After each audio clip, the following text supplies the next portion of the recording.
মৰিগাঁৱৰ মানিপুৰ শংকৰদেৱ বিদ্যা নিকেতনত শনিবাৰৰ পৰা বিদ্যা ভাৰতীৰ শিশু শিক্ষা সমিতিৰ অন্তৰ্গত মৰিগাঁও আৰু নগাঁও জিলাৰ 64খন শংকৰদেৱ শিশু আৰু বিদ্যা নিকেতনত প্ৰধান আচাৰ্য আৰু আচাৰ্যসকলৰ এখনি কৰ্মশালা দুদিনীয়াকৈ অনুষ্ঠিত কৰা হয়।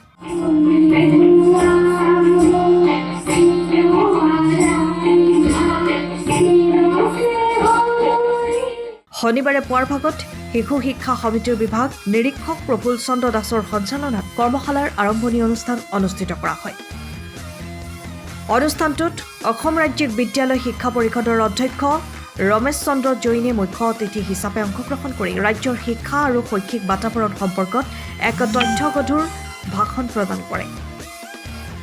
শংকৰদেৱ বিদ্যা নিকেতনসমূহৰ আচাৰ্য আৰু ইংৰাজী বিষয় আৰু সংস্কৃতৰ ভ্ৰমল ব্যক্তিসকলৰ লগতে উক্ত কৰ্মশালাখনিত 64খন শংকৰদেৱ শিশু বিদ্যা নিকেতন আচাৰ্য প্ৰধান আচাৰ্যসকলে অংশগ্ৰহণ কৰে। বিদ্যা ভাৰতী অনুষ্ঠানবিলাকে প্ৰগ্ৰাম পাতে শিক্ষকসকলক যিটো তেওঁলোকে প্ৰশিক্ষণ দিয়ে তাৰ কাৰণে তেওঁলোকৰ কেপাচিটি বৃদ্ধি হয় আৰু সেইটোৱে বেছি আৱশ্যক। আমাৰ গোটেই শিক্ষা ব্যৱস্থাটো সদায় আমূল পৰিৱৰ্তন হৈ থাকে। সেই পৰিৱৰ্তনবিলাক তেওঁলোকে যেতিয়া ট্ৰেইনিং লয় তেতিয়াহে পৰিৱৰ্তনবিলাক গম পায় আৰু তেতিয়া তেওঁলোকে যি পদ্ধতিৰে পঢ়ায় তাতকৈ পদ্ধতিটো সলনি কৰাৰ সুযোগ। গতিকে কিমানখন বিদ্যালয় অন্তৰ্ভুক্ত হৈছে?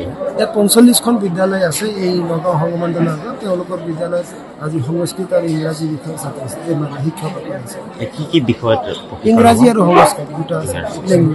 বিদ্যা ভাৰতী অখিল ভাৰতীয় শিক্ষা সংস্থানে দ্বিতীয় শ্ৰেণীৰ পৰাই অষ্টম শ্ৰেণীলৈ আমাৰ সংস্কৃত বিষয়টো অনিবাৰ্য বিষয় হিচাপে 1952 চনৰ পৰাই বৰ্তমানলৈকে কৰি আহিছে আৰু আমি কেৱল পাঠ্যপুথিৰ পাৰ্চেণ্টেজৰ ওপৰত ভিত্তি কৰি সংস্কৃত বিষয়টো আমি ৰখা নাই। আমাৰ ছাত্ৰই যাতে সংস্কৃত বিষয়টো কথোপকথনৰ মাধ্যমেৰে এখন গৃহ সংস্কাৰ নিজৰ অঞ্চল সংস্কাৰ কৰিব পাৰে তাৰ উদ্দেশ্য আগত ৰাখি আমি এই সংস্কৃত প্ৰশিক্ষণ বিভিন্ন কৰ্মশালা আমি আয়োজন কৰোঁ।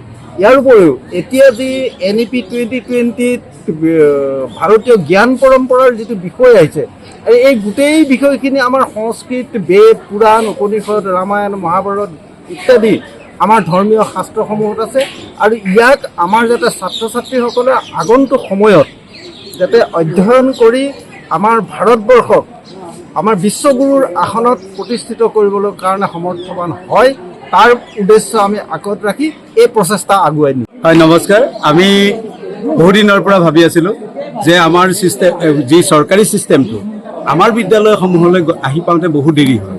সেইকাৰণে আমি পোনপটীয়াকৈ জৈন ছাৰৰ লগত যোগাযোগ কৰি আজি এক সুবিধা, যিহেতু আমাৰ অসমীয়া মাধ্যমৰ বিদ্যালয়, আমি ইংৰাজীৰ প্ৰতি যি মানুহৰ ধাৱমান হৈছে তাক প্ৰতিৰোধ কৰিব পৰাকৈ স্পকেন ইংলিছৰ আৰু সংস্কৃত কথোপকথনৰ দ্বাৰা আমি ছাত্ৰ ছাত্ৰীখিনিক কেনেধৰণে আগবঢ়াব পাৰোঁ তাৰ কাৰণে এই কৰ্মশালা ৰাখিছিলোঁ। এই কৰ্মশালাত আমি চৰকাৰী যি অধ্যক্ষ মহোদয়ক আমি আমন্ত্ৰণ জনাই আনিছিলোঁ। বিশেষকৈ তেখেতক আমন্ত্ৰণ জনোৱাৰ মূল উদ্দেশ্য আছিল যাতে আমাৰ চৰকাৰী ছিষ্টেমটো আমাৰ প্ৰতিখন বিদ্যালয়ে জানে আৰু প্ৰত্যেকখন বিদ্যালয় কৰণীয় আৰু নতুন ছিষ্টেমত এতিয়া কি কি আগবাঢ়িছে সেই আগবঢ়া কথাখিনি যাতে প্ৰত্যেকজন প্ৰধান আচাৰ্য প্ৰত্যেকজন বিষয় আচাৰ্যই গম পায় তাৰ কাৰণে আমি এই ব্যৱস্থা ৰাখিছিলোঁ। ভাবিছোঁ আমি সফল হৈছোঁ বুলি। যিহেতু ছাৰ আহিল, ছাৰে গোটেই কথাখিনি 1.5 ঘণ্টা সময় পুংখানুপুংখভাৱে ছাৰে সমস্ত বিষয় অৱগত কৰিলে। ইয়াৰ উপৰিও আমাৰ যিবোৰ প্ৰশ্ন আছিল সেই প্ৰশ্নসমূহো 40 মিনিট ধৰি তেওঁ তেখেতে উত্তৰ দি গ'ল আৰু আমাৰ যিবোৰ খোকোজা আছিল দ্বিধা আছিল এই সম্পূৰ্ণ সমাপ্ত হৈছে বুলি আমি ভাবিছোঁ। সময়ৰ খবৰ সময়ত পাবলৈ ফ'ল' কৰক টাইম অফ আছাম।